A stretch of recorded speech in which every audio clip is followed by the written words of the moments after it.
Chapter 16. Flying saucers? Nothing extraordinary. Then I asked her to show me an example of her knowledge of some technical subject. You want me to tell you how all the different machines of your world operate? The kind of thing our prominent scientists are only touching the fringes of. Why don't you make some great scientific discovery, let's say? That is what I have been doing for you the whole time you have been here. Not just for me, but for the world of science, a great discovery that they would be prepared to recognize. Go ahead, make a verifiable discovery in some technical field, like spaceships, the atom, automobile fuel, since you say it's all so simple. In comparison with what I have just shown you, those fields you mention are something like, to use a term from your language, the Stone Age. That's perfect. Something you consider primitive, but at least I'll be able to understand it. You can prove you're right and show evidence that your intelligence is superior to mine. Tell me, for example, what you think of our aeroplanes and spaceships. Pretty close to perfect machines? No, they are altogether primitive. They only serve to show how primitive the technocratic path of development is. That remark put me on my guard, since I realized that either her conclusions were those of a madwoman, or she really knew far more than someone with an ordinary consciousness could ever imagine. I continued my questioning. What do you mean when you say our rockets and planes are primitive? Anastasia responded after a brief pause, as though allowing time for her words to sink in. The functioning of all your machines, every single one of them, is based on the energy of explosion. Not knowing any more efficient natural sources of energy, you resort to such primitive, awkward substitutes with incredible stubbornness, and even the destructive consequences of their use do not stop you. The range of your aeroplanes and rockets is simply laughable. According to the scale of the universe, they rise a wee tiny bit above the earth, and now this method has practically reached its ceiling. Do you not agree? But that is ridiculous. An exploding or burning substance propels some monstrous structure that you call a spaceship, and the greater part of this ship is designed precisely to solve this problem of propulsion. And what might be an alternative principle of movement through the atmosphere? A flying saucer might be a good example, Anastasia responded. What, you know about flying saucers and their propulsion systems? Of course I know. It's very simple and rational. I felt my throat go dry and tried to hurry her up. Tell me, Anastasia, quickly, in a way that I can understand. All right, only do not get excited. It will be harder to understand when you are excited. The propulsion principle of a flying saucer is based on the energy of generating a vacuum.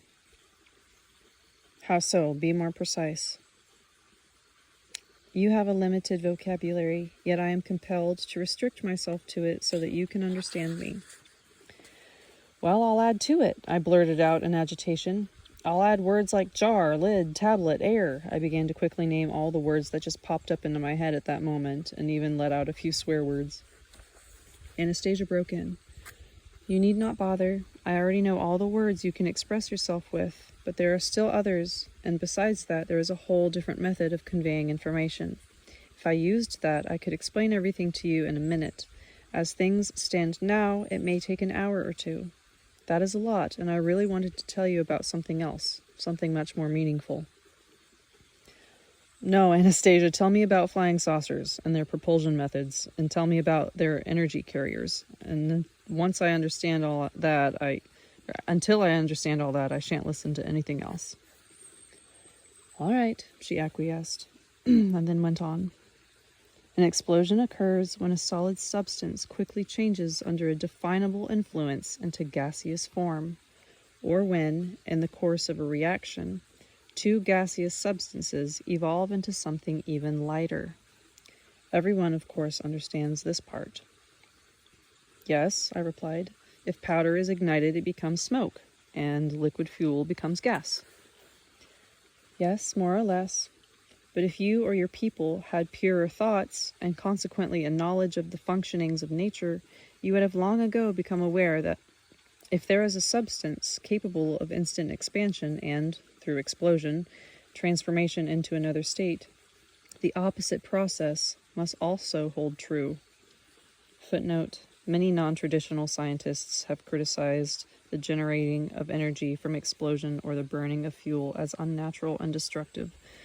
One of them, the so-called water wizard Victor Schauberger, 1885 to 1958, an illustrious Austrian forester and engineer, has spoken in terms very similar to those used by Anastasia here, the energy of implosion as a natural alternative to today's destructive technologies.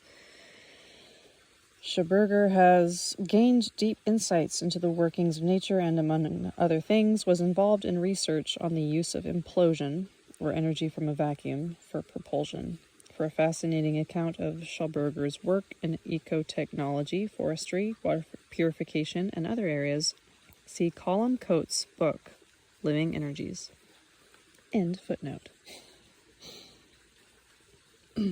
So Anastasia's still talking. In nature, there are living microorganisms that transform gaseous substances into solids. All plants do this, in fact, only at varying speeds and with varying degrees of firmness and solidity of the resulting substance. Take a look around you, and you will see that plants take in liquid from the earth and breathe air, and then produce these into a hard and solid body. Let us say wood, or something even harder and more solid, like a nutshell or a plum stone. A microorganism smaller than the eye can see does this with fantastic speed, feeding, it would seem, on air alone. It is these same kinds of microorganisms that power flying saucers.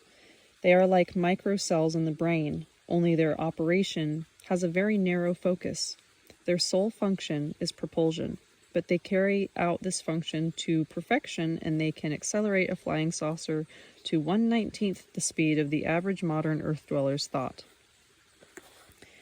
These microorganisms are located on the inner surface of the upper part of the flying saucer and positioned between its double walls, which are set approximately 3 centimeters apart.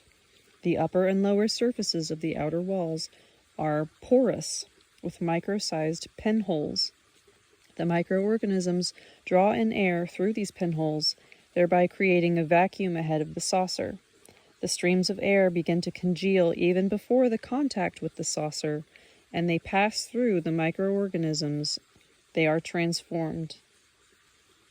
I need to reread that. The streams of air begin to congeal even before contact with the saucer. And as they pass through the microorganisms, they are transformed into tiny spheres. Then these spheres are enlarged even more, to approximately 1/2 a centimeter in diameter. They lose their firmness and slide down between the walls and the lower part of the saucer, where they again decompose into a gaseous substance. You can even eat them, if you can do this before they decompose. What about the walls of the flying saucer? What are they made of? They are cultivated, grown. How so? Why the surprise? Just give it a little thought, and you will figure it out. Many people cultivate a fungus in various kinds of containers. Footnote: this fungus, famous for its medicinal properties, is known as kombucha. It looks like a pile of pancakes or a flat multi-layered jellyfish. Scientific name comes from medusa, floating on top of the water in the container in which it is placed and eventually assuming the form of that container. The fungus is cultivated into a sweetened, weak tea. The result is a pleasant-tasting drink, used both as a refreshment and a cure for a great number of diseases. In Russia, this fungus is commonly cultivated by people in large glass jars on their kitchen windowsills. End footnote. The fungus imbues the water in which it is placed with a pleasant, slightly acidic flavor and takes the shape of the container. This fungus is very similar to a flying saucer. It creates a double wall around itself. If another microorganism is added to its water, it produces a congealment, but this so-called microorganism can be produced, or rather generated, by the power of the will or the brain, much like a vivid concept or imagery. Can you do this? I asked. Yes, but I do not have sufficient power of my own. The action of several dozen people having the same ability is required, and it takes about a year, all told. And can one find on our Earth everything necessary to make, or grow, as you say, such a flying saucer and the microorganisms? Of course one can. The Earth has everything that the universe has. But how do you get the microorganisms inside the wall of the saucer if they are so small that you can't even see them? Once the upper wall is cultivated, it will attract and collect them in huge numbers, just as bees are attracted to cells. But this process also requires the collective will of several dozen people. In any case, what is the use of elaborating further if you cannot cultivate it for lack of people with the right kind of will, intelligence, and knowledge? Isn't there some way you could help? I could. So do it. I have already. What have you done? I was still perplexed. I told you how children should be raised, and I can tell you more. You must tell this to others. Many will understand, and their children raised in this manner will have the intelligence, knowledge, and will, permitting them to make not only a primitive flying saucer, but significantly more. Anastasia, how do you know so much about flying saucers? Does that, too, come with your communication with the plants? They have landed here, and I helped the occupants repair their ship. Are they much smarter than us? Not at all. They have a long way to go to attain the level of man.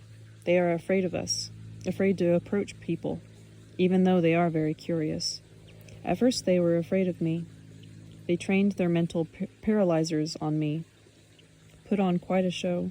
They tried to frighten me, shock me. It was a challenge to calm them down and convince them that I would treat them only with affection. Well, how can they be less smart than us if they do things that man can't do yet? What is so surprising about that?